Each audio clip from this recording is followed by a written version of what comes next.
Hey, I'm Nathan. Today I wanted to give you a little bit of a studio tour. The irony of this is that I don't have a studio. What I have is a house, because I'm a normal guy.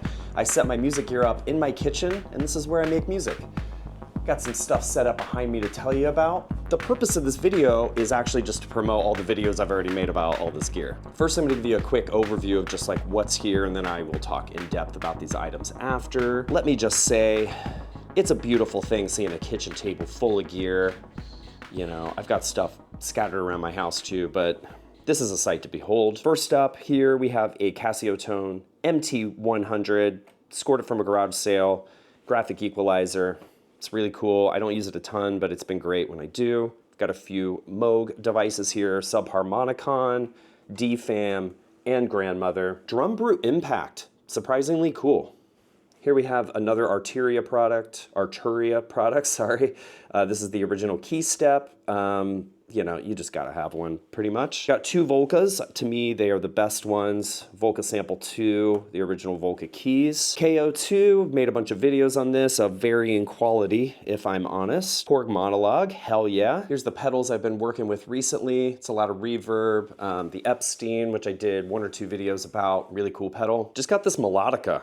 Can't wait to use that. Ukulele, it's been a good friend to me over the years, although I haven't played it as much recently. I also have a few guitars. I might show you 1 or 2. I have a few amps. I might only show you 1. Things that I'm not gonna show you in this video: pedal steel guitar, too annoying to set up because I can't keep it set up all the time. I've got a bunch of drums, same thing. They're under a blanket, unfortunately. But I think we have a lot to work with here. If you've already watched to this point, please subscribe. I'm trying to get to 1,000 subscribers because that just like blows my mind that anyone would want to watch this. Thank you. Did I even mention this in the overview? I have a Teenage Engineering OP1, the OG one, as I like to call it. I got this maybe 2 years ago on eBay, 740 bucks, which at the time seemed like a bargain, and I still think it is. If you're making music on your counter in your kitchen, like I often am, you have your laptop, you have your interface, and you have your OP1, small footprint system, and it's amazing because you have sequencers, drum sounds, synth sounds, sampler, EQ, effects, all of that in a really tiny box. And let's be honest, if you are lacking inspiration, this is probably one of the coolest places to find it. Just flipping through synth sounds, you're gonna find something that you like. I do have one pro tip if you're gonna use the old OP1 though. It has a lot of, let's just call it hiss. So you're gonna want a noise reduction program, and you're gonna wanna fiddle with that to try and dial it in, because on my last album, where I used this on every track, it was a big part of that album. After the first mastering pass, I noticed like this crazy noise floor that was just hissing and crazy. I had to retroactively go back and treat almost all the tracks that this was on to give it a more pleasing sonic quality. So keep that in mind. I think, you know, these are 600 or under now, which is just incredible. Keeping with the TE stuff, KO2, I've made a bunch of videos, maybe 4 videos on this. I feel like I actually just now know how to use it really well. Part of me thinks maybe I should go back and delete those videos and make new ones, because I could really teach people how to use this, and it's not totally intuitive. People seem to disagree on Reddit with me about that. I don't get it. Like, the way it uses effects, the way you structure your projects, it's kind of strange, but I love it. Incredible sound quality. The worst, it does have an unforgivable amount of memory, which is 64 megabytes.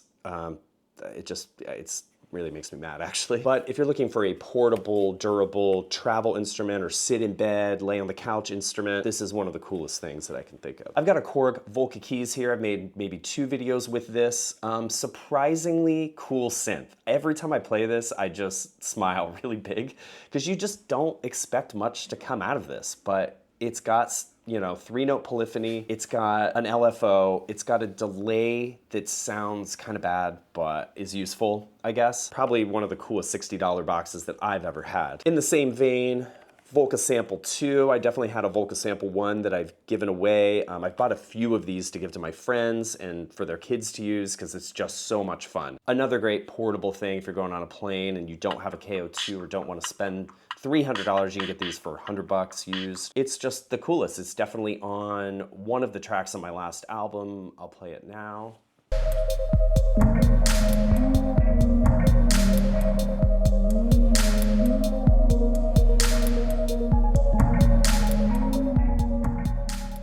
I have a little gig bag for the Volcas here. It holds 3, which is really cool. It's got pockets for all the power adapters and cords. There's a MIDI cable I've never used. But anyway, this is another thing I just think is so cool about this little briefcase for the Volcas. Super sick. And since I'm talking about cases now, with the KO2, I know you can get stuff on Etsy, 3D printed cases and stands, things like that. Really cool. I just use an old laptop pouch with a t-shirt in it. It's been great. This is an invaluable piece of gear. If you have soft synths, if you are trying to trigger any of your other gear with a keyboard, it's really, really useful. I like that it has CV outputs. I use them a lot more than I ever thought I would. I think I should probably upgrade to the Beat Step Pro, but for now, this has just stayed in the arsenal, and I actually use it quite a bit. All right, and our second Arturia product here is the Drum Brew Impact. Let's just shout out Arturia. Like, they don't really have fanboys. No one ever wears an Arturia t-shirt, but they make really cool stuff. Pigments, their hardware stuff is really cool. We all know Micro Freak, best, you know, cheap synth ever. I don't have one yet. The Drum Brew Impact is an analog drum machine, and I love it. I think its sequencer is incredible. It sounds really, really good. I kind of just wish it had maybe like a slot to put a sample in, because sometimes I want like a different drum sound, or not even drum sound, a different snare sound that I could just drop in here. That would be such a cool feature.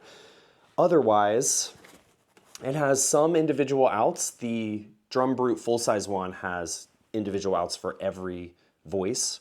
This one just has 4, but the ability to send your kick and just everything else and then EQ them differently, game changer. Actually makes this so useful. I use the clock a lot with some of my other gear, built really well. I really think this is really, really cool. And you know what? The song in the beginning of this video is actually built on a beat from this. It sounds great in a mix. I am so happy to talk to you guys about the KOII monologue, because this is the first synth I ever bought. I was at Sam Ash, which RIP Sam Ash, they don't exist anymore. And I was just wandering around. I grew up playing drums, but I didn't care about the drum department and playing electronic drums anymore.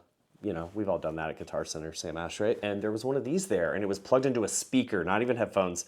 And right away I was like, bro, what is going on with this thing? Never really having played analog synths before. Needless to say, I came back a week later and got one. I could not stop thinking about it. If you need a really crazy sound, this is sort of the go-to out of all of my gear. My first album heavily featured this. It doesn't have a ton of low end, and that was an EQ problem that I didn't realize at the time because I hadn't made records really on my own. Its sequencer, don't really use it. I just don't like it very much. It has a little window here that shows you the waveform, which I think is really, really cool. I think if you're looking for your first synth, this could definitely be a cool way to go. Runs on batteries, just sounds wild. Okay, making good progress here. The Casio tone that I showed you at the beginning of the video, my old roommate found this, I think for $15. I don't use it a ton, and often when I do, just like the Yamaha keyboard video that I made, the Beach House keyboard, check this out. One of the things I like to do is tape keys down to make drones with a few pedals. The graphic equalizer is such a secret weapon of this because you can really sculpt the sound that you're looking for. It has a few usable, really cool things. It's got vibrato here, which I really like. Everyone should have one, especially if you're running like a pretty small hardware setup. This could get you a few really cool sounds for cheap. All right, probably the most divisive synth of my entire collection is the Moog Subharmonicon. It's really a mixed bag. It sounds good, but I just don't feel like I am getting the most out of it.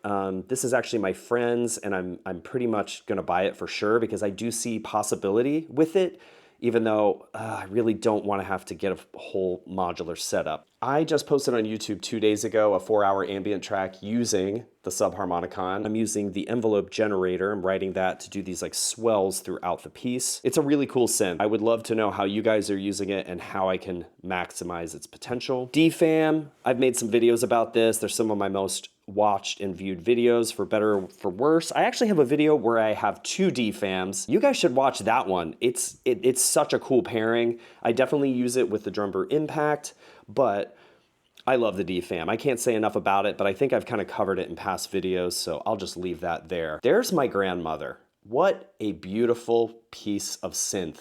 Oh my God, I love this thing. I bought the grandmother in 2020 during the pandemic, stimulus check. I know a lot of you were buying and looking at synths at that time too. I had DM'd Lisa Belladonna asking her, what synth should I get? I got some money. She was like, grandmother, grandmother, grandmother, and she was right. This style of synth is generally considered the best for lead playing, but since I'm not Herbie Hancock, I actually use it as a crazy, fantastic drone and noise machine. I'll also use it for a lot of bass sounds on a lot of my tracks. Its ability to drone by flipping this switch, its modulation capabilities are incredible and really cool. If you like Mike Dean and you aren't scared, turn up the glide.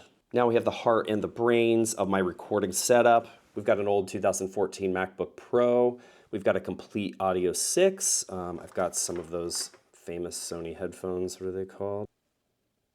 It's definitely a pretty dated setup, but it still works for me. I run GarageBand. It mostly doesn't crash. It's mostly cool. I do have a new MacBook Pro, and I downloaded Logic, and like right away I was just like, so I'm still using GarageBand. I just like know how to use it. Okay, my pedal fanatic friends. Eventide Black Hole, which is an incredible spacey reverb pedal. You can save presets, really cool. It also has a freeze function, which will smear and freeze the sound, and then you can play over it. Love that. Dodd Phaser, $30 pedal. I've owned probably 4 of them. It's my secret weapon. It does a lot to a signal. Even if you have everything down, it almost acts like a weird boost, little EQ boost, a little signal boost. Really useful. Don't overlook these old Dodd or DoD pedals. This isn't actually a pedal. This is made by Rucci Electronics, and it's called the Maximal Drone. It is a 6 oscillator drone synth. So you could just make these insane thick chords. And I truly don't know how to use this. I would love to get this into someone's hands, a noise artist probably, who could really use it to its greatest potential. DD3, any Radiohead fans out there? Pretty much always use it with other pedals. It just adds a cool character. Ocean's 11, this is a pretty affordable pedal, and it has like, I should have looked this up. It's like 12 different sounds. It says reverb, but it's really got a lot of other stuff going on. Great pedal. Like if you don't really have pedals, but you're interested in getting into them, this could be a cool way to go. Epstein pedal from Acorn Amplification. It's a meme pedal. It's amazing. I made some videos on it. Check it out. Marine Layer Reverb, this was sort of a spontaneous purchase, but I needed something that could do like classic reverb. I often use these 2 reverbs together to just go completely crazy. All right, last we got the bellows from Earthquaker. You can see that the light is too bright, so I put tape over it. It's just a gnarly fuzz pedal. I probably don't really need this. I think like most guitarists, you're like, oh, I need another fuzz pedal, man. I've been using the Epstein more lately. But yeah, if I really need some gnar crunch and I don't want to plug in, this is the way to go. I got this Hohner Melodica at the thrift store literally yesterday. Hasn't been on a track, but I like Augustus Pablo. I feel like I could probably use this one day. I bought this ukulele in Nashville. I had played my roommate's ukulele literally to death. They needed it back. This is on, not my last record, the record before, on a few tracks that I'm extremely proud of. And I will link those in the description because check that record out. All right, friends, let's talk about guitars. This is my main piece, Nash Telecaster. Oh, I love it so much. I remember reading somewhere online years ago that Nash guitars come from the factory set up better than any other manufacturer, and I have to agree. It is a wonderful playing guitar for the money. The only real specifications that I can talk about is that this has the boat neck, which is a really large neck. It was so bizarre when I first got it. I really didn't know what to do with it, but I've grown to love it. It also has Lawler pickups. They're amazing. I've thought about putting a humbucker in it, and I took it to the guitar store, and they were like, please don't do that. Guitars can definitely change your life, and this one altered mine for sure in a good way. All right, this is a guitar that actually needs some repair work, but I thought I would show it to you anyway because it's just so cool. This is an eBay purchase. It's a 60s Harmony Stratotone. Unfortunately, the wood bridge broke, which is surprising because it's barely been played. I mean, this guitar is so clean. The case actually has like some water damage, but the guitar is perfect. It's a single pickup model, which you can see here. You just have, I don't remember, I think this might be like a high-end cut, if I'm not mistaken. Then you just got a volume and tone. Yeah, amazing. Pretty thick neck, almost like an acoustic guitar. And one thing that I love about this is that it's semi-hollow, it's chambered. So when it's plugged in, you can actually drum on it and get a lot of cool sounds. If any of you are a vintage guitar nerd and know where I could get the right bridge for this guitar and could key me into that, that'd be really helpful. I bought a random one off of eBay. Didn't fit, didn't work, wrong size. So yeah, thank you. Last guitar we're gonna talk about today is my only bass guitar, which is a Squier Precision Bass. It's got 2 pickups, and that's probably the best thing about it. It's got a lot of tonal range and quality. This guitar needs a setup really bad. You know, I just don't really play bass a ton. And then I pull it out of the closet and I'm like, oh, I need to get it set up. I'm sure you guys can relate to that. I got this in a trade and it's been great to me. I've actually used it a lot more than I ever thought I would. Synth bass just sometimes just like the wrong vibe, and you want that attack and that tactile quality that only a bass guitar can get. All right, friends, this is it. The home kitchen studio tour is coming to a close. I just want to say that we should be proud of the humble environments that we collect gear and make music in. I know I am.